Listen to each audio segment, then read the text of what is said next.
हो गया। पहला प्रश्न देखो, भारत विभाजन के बारे में निम्नलिखित में से कौन सा कथन गलत है? कौन सा कथन है गलत है? पहला क्या, भारत विभाजन द्विराष्ट्र सिद्धांत का परिणाम था। भारत विभाजन द्विराष्ट्र सिद्धांत का परिणाम था, ये ठीक है गलत हुआ? ठीक है, क्योंकि एक मुस्लिम लीग पार्टी थी और मोहम्मद अली जिन्ना उनके नेता थे। उन्होंने कहा था कि भारत दो कौम का राष्ट्र है और हम हिंदुओं के साथ नहीं रह सकते, हम अलग राष्ट्र बनाएंगे। तो इसने मोहम्मद अली जिन्ना ने और मुस्लिम लीग ने एक सिद्धांत दिया, जो सिद्धांत था द्विराष्ट्र सिद्धांत। द्विराष्ट्र सिद्धांत यानी दो राष्ट्रों का सिद्धांत। समझा गई ये बात? आगे, धर्म के आधार पर दो प्रांतों पंजाब और बंगाल का बंटवारा हुआ। कहता है धर्म के आधार पर जब भारत का विभाजन हुआ 1947 में, तो धर्म के आधार पर दो राज्य बटे थे। वो पश्चिमी साइड में भारत के तो था पंजाब और पूर्वी साइड में था बंगाल।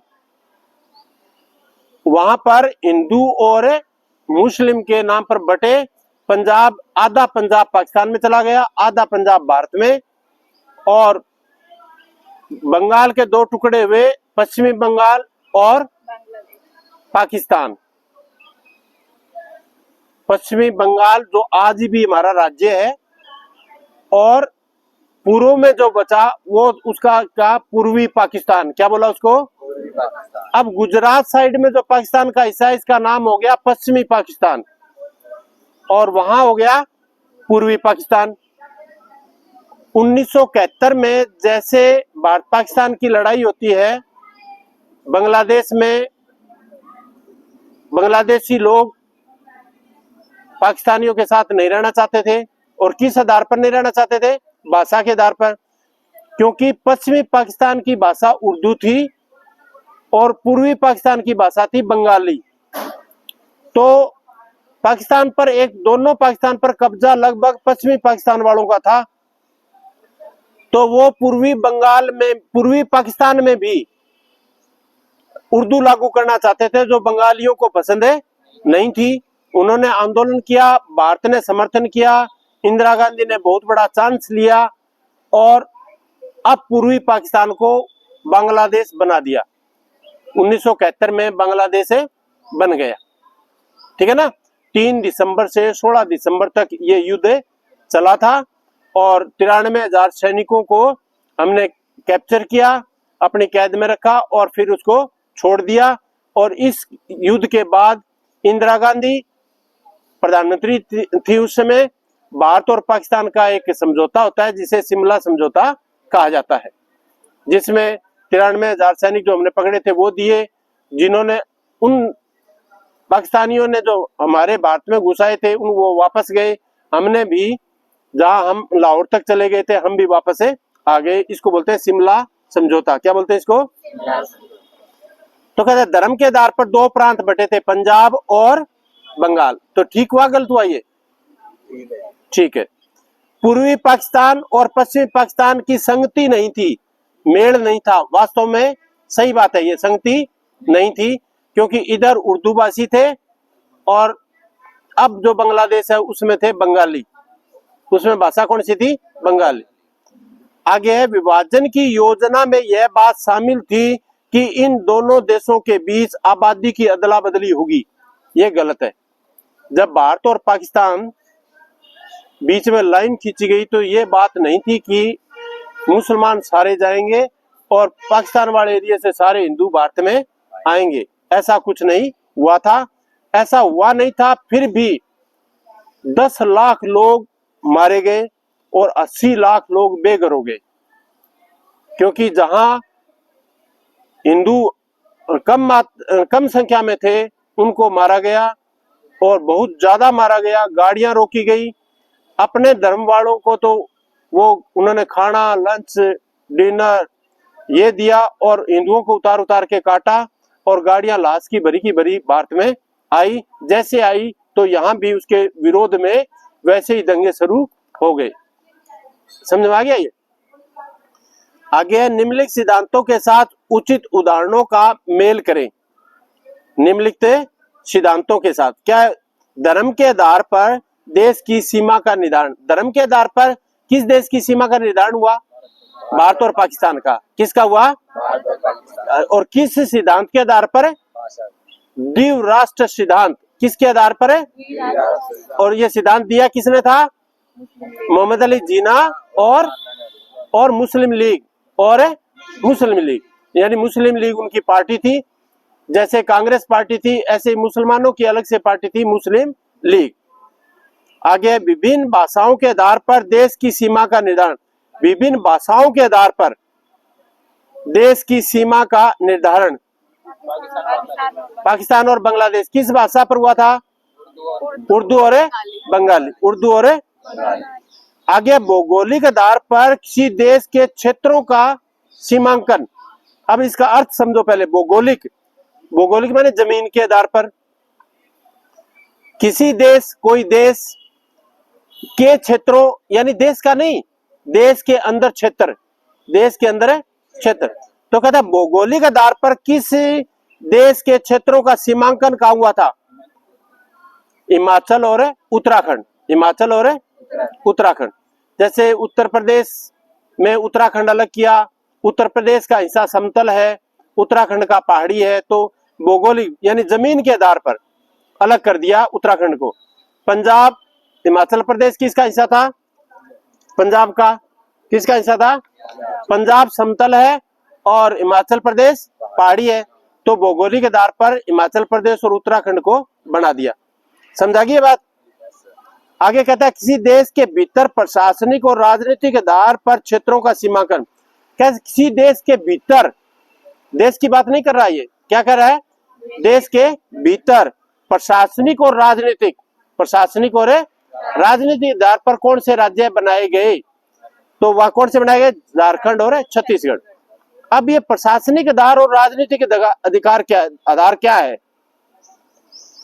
प्रशासनिक का मतलब है कि राज्य बड़ा है और इतने बड़े राज्य पर प्रशासन ढंग से चलाया नहीं जा रहा, तो एक हिस्सा अलग कर दो। और राजनीतिक अधिकार क्या है? यानी जैसे बिहार में पटना, सारे नेता पटना के आसपास के हुए और वहीं के मुख्यमंत्री वहीं के मंत्री बनते थे। झारखंड साइड का कोई भी प्रभावशाली नेता नहीं होता था। और झारखंड साइड, बिहार में झारखंड धनवान है। किस चीज में? खनिज पदार्थों में। धरती के अंदर झारखंड में सबसे ज्यादा कीमती चीजें निकलती है। तो झारखंड वाले राजनीतिक लोग क्या सोचने लगे कि बिहार हमारा शोषण कर रहा है, तो उन्होंने कहा कि हमारा राज्य अलग बना दो। तो उन्होंने झारखंड प्रशासनिक और राजनीतिक आधार पर बना लिया। ऐसे ही मध्य प्रदेश में भोपाल और इस एरिया भोपाल के आसपास के नेता, लेकिन छत्तीसगढ़ साइड में वही झारखंड वाली बात, चीजें ज्यादा मिल रही है, मजबूत है प्राकृतिक रूप से, लेकिन शोषण हो रहा है। किसके द्वारा? मध्य प्रदेश के द्वारा। तो उन्होंने कहा कि हमारा अलग कर दो। तो प्रशासनिक आधार पर और राजनीतिक लोगों के कहने पर उस राज्य को भी अलग कर दिया। तो प्रशासनिक और राजनीतिक आधार पर दो राज्य बने। उनका नाम क्या है? क्या नाम है उनका? झारखंड और छत्तीसगढ़। झारखंड और इसमें एक फर्क ये भी कि छत्तीसगढ़ और झारखंड है, ये आदिवासी लोगों के क्षेत्र है। कि आदिवासी लोग यानी आदि काल से ही जंगलों में रह रहे लोग, आदिवासी लोग यानी ट्राइब, जिसको ट्राइब कम्युनिटी बोलते हैं। क्या बोलते हैं? जैसे एससी बीसी होते हैं, ऐसे ही ट्राइब होते हैं, उनको भी रिजर्वेशन होता है। जैसे 7 सिस्टर्स राज्य है वो भी ट्राइबल एरिया है, और छत्तीसगढ़ और झारखंड है वो भी ट्राइबल एरिया है। जो नक्सल की समस्या है वो इन्हीं छत्तीसगढ़ और झारखंड में ज्यादा है। नक्सल एरिया कोई पूछ ले भी नक्सल का वाला प्रभावित क्षेत्र कौन से हैं, तो कौन से हैं? झारखंड और छत्तीसगढ़। आगे भारत का कोई समकालीन राजनीतिक नक्शा लीजिए जिनमें राज्यों की सीमाएं दिखाई गई है। नीचे लिखी रियासतों को स्थान कहता है। नीचे 4 जूनागढ़, मणिपुर, मैसूर और ग्वालियर दिया गया है। ठीक है ना? तो ये जो दिया गया है ये बताना है कि समकालीन कौन सा समय? तभी जब देश आजाद हुआ था, जब देश आजाद, उस समय ये क्षेत्र कहाँ थे? तो जूनागढ़ कहाँ था? मध्य प्रदेश। जो गुजरात का, जूनागढ़ का था, जो गुजरात का नीचे वाला हिस्सा है, मुंबई की साइड वाला नीचे जो लट्टू सा बनता है, वो है जूनागढ़। क्या है वो? जूनागढ़। मैसूर कहाँ है? कर्नाटक। केरल की साइड वाला कर्नाटक का बहुत बड़ा भाग मैसूर राज्य था। यानी कर्नाटक नाम नहीं था पहले, क्या था? मैसूर राज्य। और मणिपुर कहाँ है? यानी अपन 7 सिस्टर्स राज्यों की बात करते हैं, भी 7 राज्य हैं। पहले ये राज्य नहीं थे, देश आजाद होने से पहले एक ही था, असम। क्या था? सारा क्या था? असम। लेकिन उसके बीच में एक राज्य था, मणिपुर। एक राज्य था, और जिसका राजा था बोध चंद्र। जिसका राजा था बोध चंद्र, ईश्वर बोध चंद्र। याद रह जाएगा। और ये कहाँ है मणिपुर? जैसे भारत के नक्शे में हम 7 सिस्टर्स राज्यों को देखते हैं, ऐसे ही सेम नक्शा यदि हम बांग्लादेश का देखें तो ऐसे ही दिखता है, जैसे भारत का छोटा रूप है। तो जैसे भारत की जो 7 सिस्टर्स की दिशा है, ऐसे बांग्लादेश की जो दिशा है उसके साथ क्या है? मणिपुर। उसके साथ क्या है? मणिपुर। तो चारों राज्यों की स्थिति पता लग गई। तो जूनागढ़ का हुआ? नो, जूनागढ़ कहाँ? गुजरात। जूनागढ़ का हुआ? और मैसूर कर्नाटक का हिस्सा।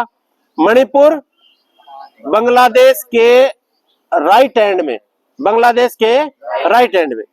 और ग्वालियर कहाँ? ग्वालियर मध्य प्रदेश में। और मध्य प्रदेश का कौन सा हिस्सा? गुजरात और उत्तर प्रदेश के बीच वाला। गुजरात और उत्तर प्रदेश के बीच वाले को हिस्से को क्या बोलते हैं? ग्वालियर। ग्वालियर क्षेत्र कहा जाता था। इतनी बात समझ में आ गई क्या? आगे देखो, नीचे 2 राय लिखी गई। मैं इन छोटे प्रश्नों के कारण और बहुत सी बातें तुम्हें बोल के बता रहा हूं, उनको भी ध्यान रखना है, क्योंकि ये सारी क्या है? किताब में है। और जब भी कोई पेपर देने के बाद कोई ये कहता है कि ये प्रश्न तो जी सिलेबस में नहीं था, आउट ऑफ सिलेबस बोलते हैं ना ऐसा, वो सबसे बड़ा मूर्खता वही होती है। कोई भी सिलेबस आउट ऑफ सिलेबस नहीं होता, सारा आपकी किताब के अंदर है। ये अभ्यास के प्रश्न जो लिखे गए हैं, ये जरूरी नहीं कि सारे पाठ को कवर करें। आपका काम अभ्यास के प्रश्न याद करना नहीं है, पाठ पढ़ना है। तो पाठ में जो चीज है वो परीक्षा में कभी पूछी जा सकती है। आगे है, नीचे 2 तरह की राय लिखी गई है। विस्मय कहता है, रियासतों को भारतीय संघ में मिलाने से इन रियासतों की प्रजा तक लोकतंत्र का विस्तार हुआ। एक लड़का है, वो कहता है कि जैसे रियासतें क्या होती है? रजवाड़े।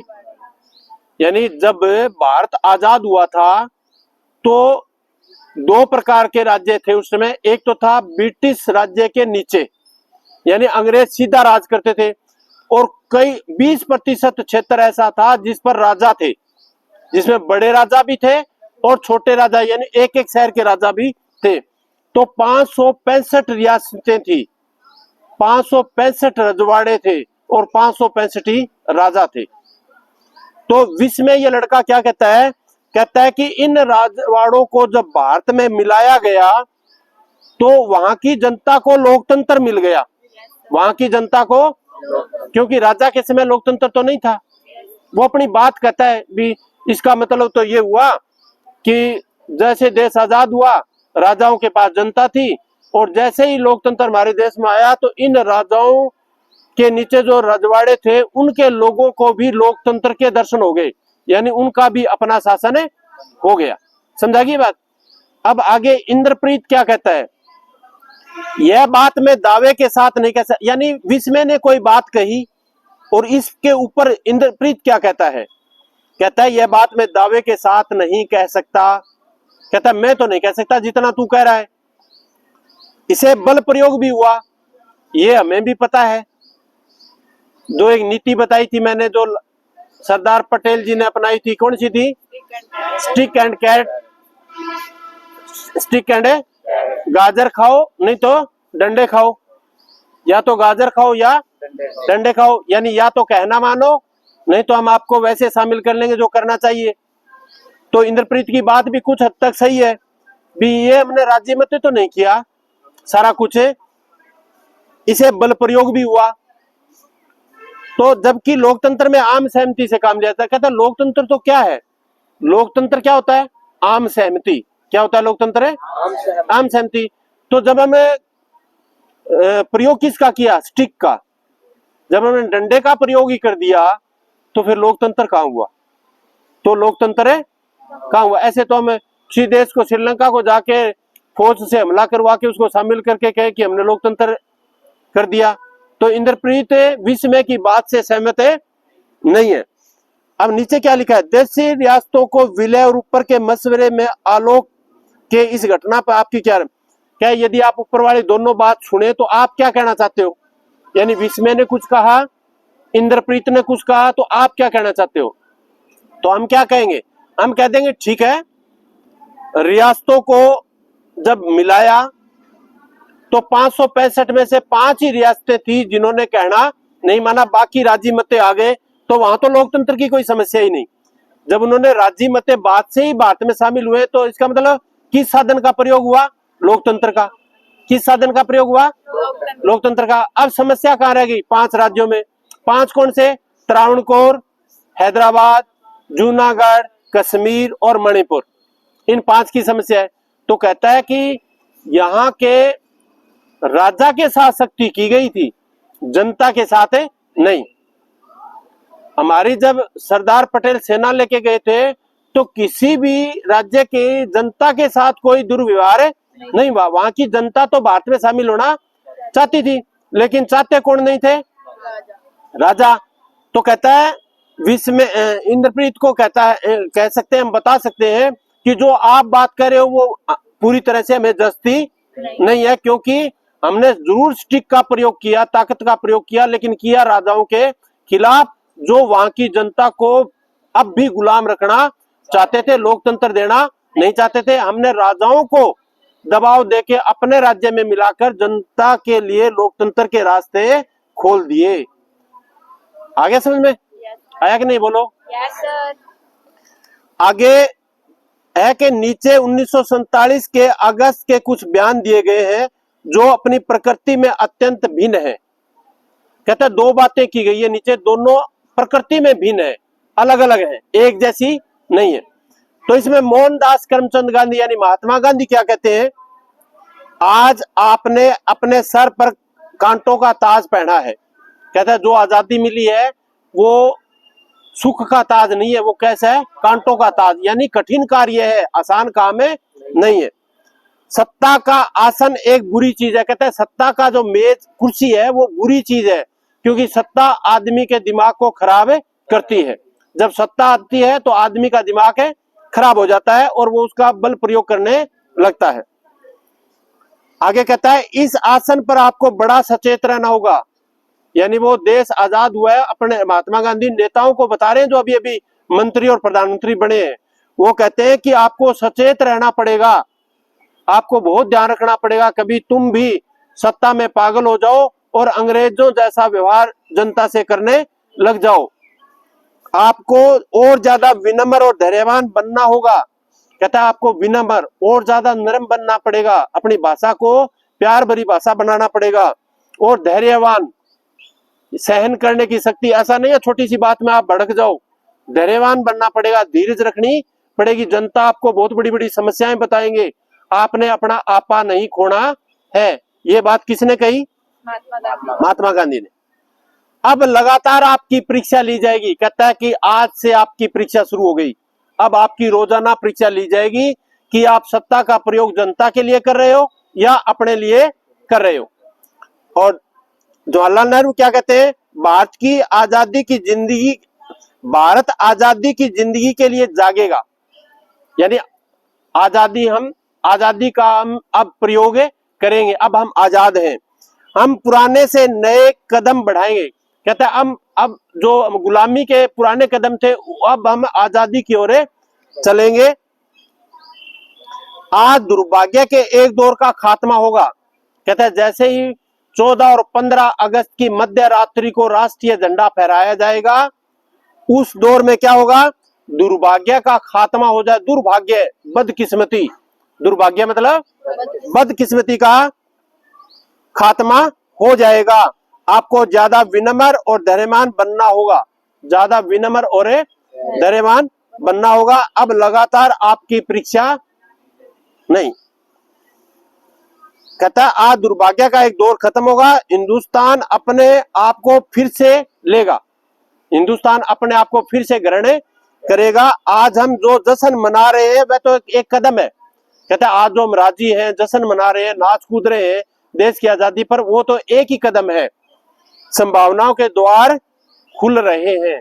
कहता है हमारे अब जो संभावनाएं हैं वो बढ़ रही है कि हम तरक्की करेंगे, आम लोगों तक सत्ता का सुख भेजेंगे और देश की जनता को वो सारी सुविधाएं देंगे जो एक स्वतंत्र देश में होती है। तो कहता है इन दो बयानों में राष्ट्र निर्माण का एजेंडा ध्वनित होता है। कहता है ऊपर के दो जवाहरलाल नेहरू और महात्मा गांधी के बयान पढ़े तो उसमें राष्ट्र निर्माण की बात आती है, भी हम राष्ट्र निर्माण कैसा करें, आगे अपने देश को कैसा बनाएं, आपको कौन सा एजेंडा सही जच रहा है।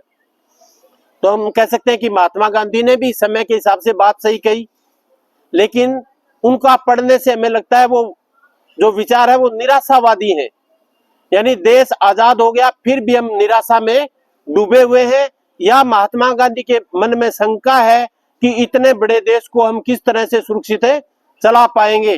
धर्म के आधार पर अभी झगड़े हुए हैं, अभी बहुत समस्या है, लोकतंत्र स्थापित करना है, ठीक है नहीं, रजवाड़ों को भी, भारत बटा हुआ रजवाड़ों में, उनको इकट्ठा करना है, फिर लोकतंत्र स्थापित करेंगे, फिर देश का विकास करेंगे। तो इसमें महात्मा गांधी महात्मा गांधी के इन विचारों से शंका पैदा होती है जो हमें निराशावाद का बोध कराती है, निराशावाद की ओर ले जाती है। लेकिन जवाहरलाल नेहरू एक नए उगते हुए सूरज की ओर देख रहे हैं, जो हो गया वो हो गया, अब नया भारत और नई स्कीम, नई नीति, अपना संविधान होगा, अपने कानून होंगे, अपने लोग होंगे, तो सब मिलजुल कर हम भारत को तरक्की की ओर ले जाएंगे। तो जवाहरलाल नेहरू के ये विचार आशावाद की ओर इशारा कर रहे हैं, आशावाद की ओर इशारा कर रहे हैं। तो दोनों का यदि हम तुलना करें तो क्या कहेंगे, महात्मा गांधी की बजाय हमें जवाहरलाल नेहरू के विचार ज्यादा उचित और तर्कपूर्ण लगते हैं। भारत को धर्मनिरपेक्ष राष्ट्र बनाने के लिए नेहरू ने किन तर्कों का इस्तेमाल किया? क्या आपको लगता है केवल भावनात्मक और नैतिक तर्क है, इनमें कोई तर्क या युक्तिपर्क है? एक तो जवाहरलाल नेहरू का चरित्र ऐसा है कि वो धर्मनिरपेक्ष है, वो धर्म को ज्यादा नहीं मानते थे। वो ये नहीं कहते, जवाहरलाल नेहरू कहते थे मैं अधार्मिक आदमी नहीं हूं, मैं मानता हूं कि कोई सत्ता है जो इस धरती को चला रही है, लेकिन मैं धार्मिक मामले में पढ़कर राजनीति नहीं करना चाहता। समझा कि ना?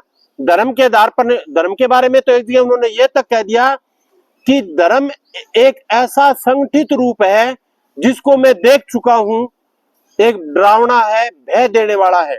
क्योंकि अभी अभी क्या देखा है, धर्म के आधार पर 10 लाख लोग कत्ल कर दिया गया और 80 लाख लोग बेघर हो गए। वो धर्म और किस आधार पर हुआ? धर्म के आधार पर। तो उससे वो कहता है कि वो घटनाएं मुझे अब भी भयभीत करती है।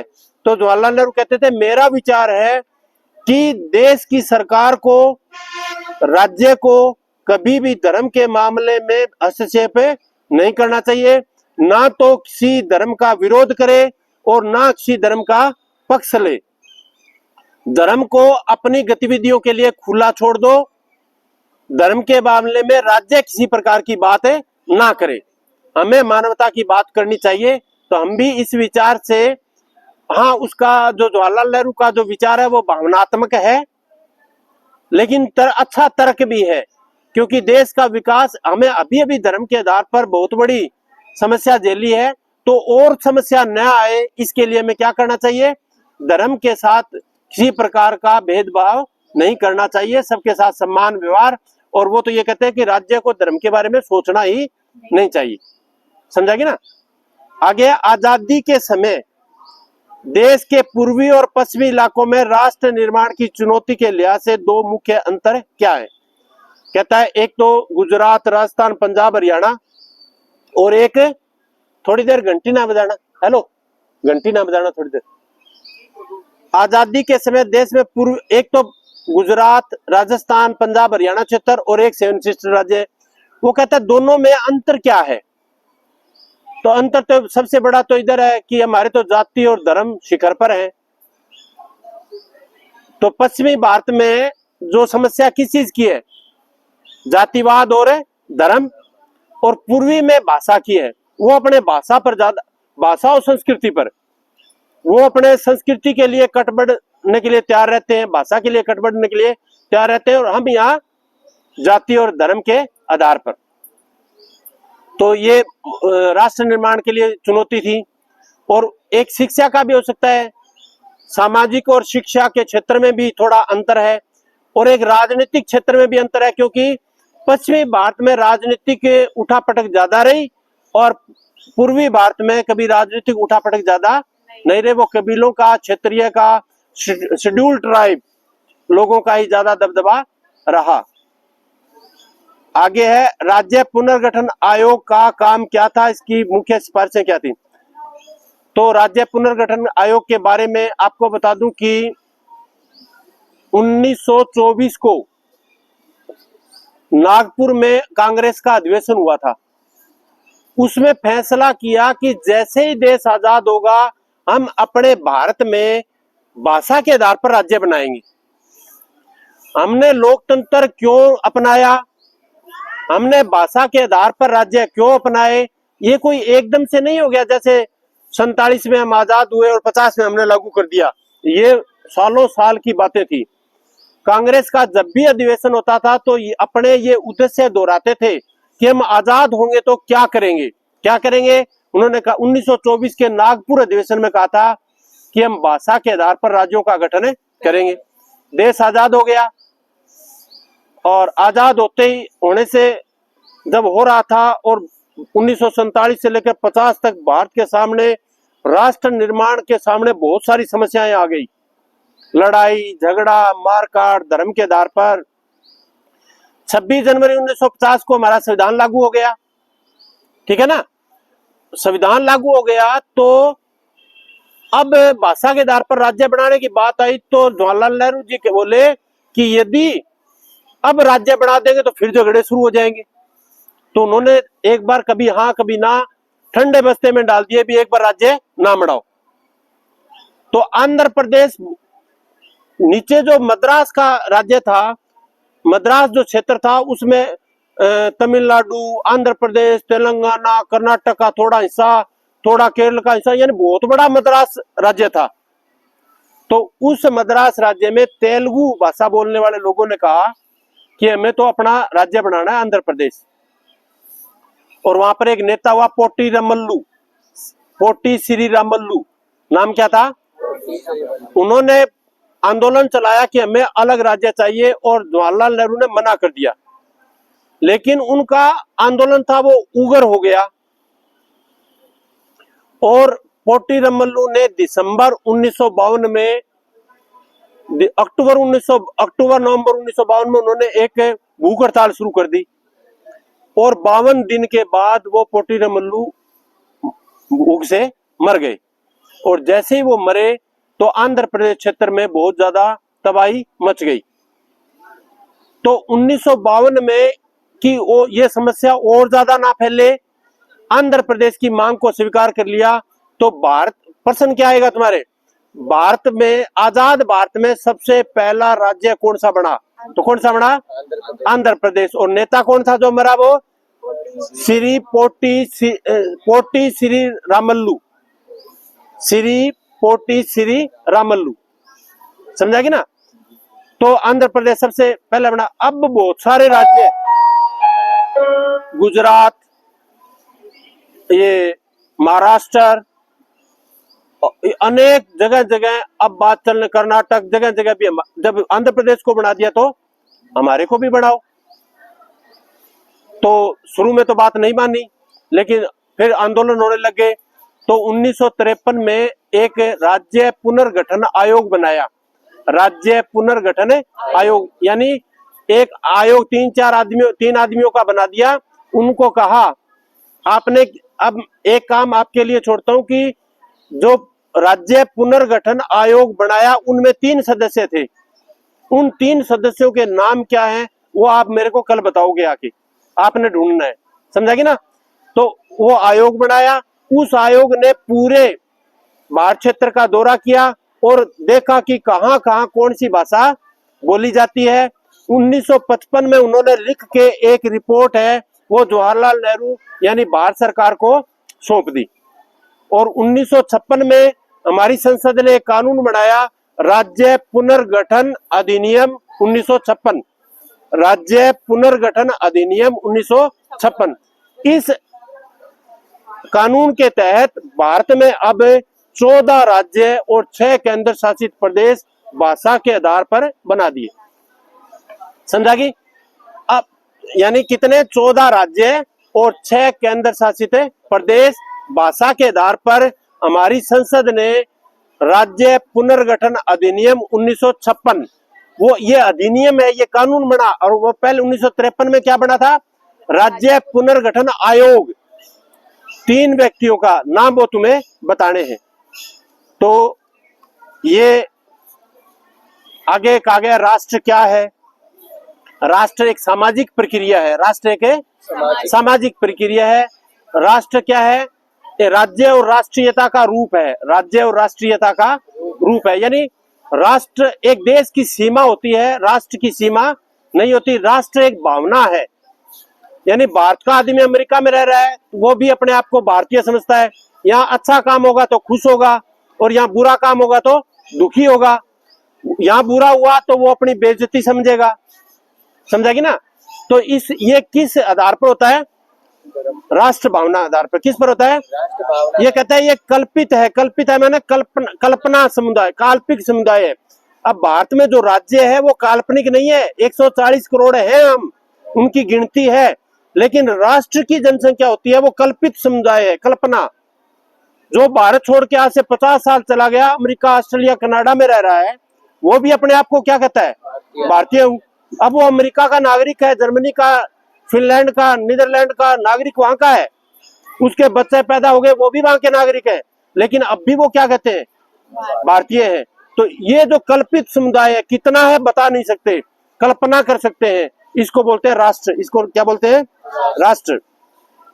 ये आज का पाठ है, आपने चैप्टर को पढ़ो और अभ्यास के प्रश्नों को एक एक को पढ़ के उत्तर खोजने की कोशिश करो, और यदि नहीं मिलता तो वापस पाठ में चले जाओ, समझा कि। यदि इस तरह पाठ पढ़ोगे तो